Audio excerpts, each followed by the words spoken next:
Alhamdulillah, sholat Idul Adha dilakukan bersama-sama para santri, seluruh santri dari tiap instansi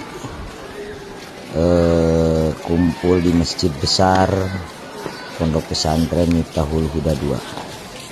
Dan alhamdulillah saya memimpin menjadi imam dan khutbah tara khutbah tadi memaksakan sabab adi lancet adi bagian khutbah di masjid, terus nitah santri disilila besok hayang ke alam, maka langsung khutbah nama ke Arab Nawi.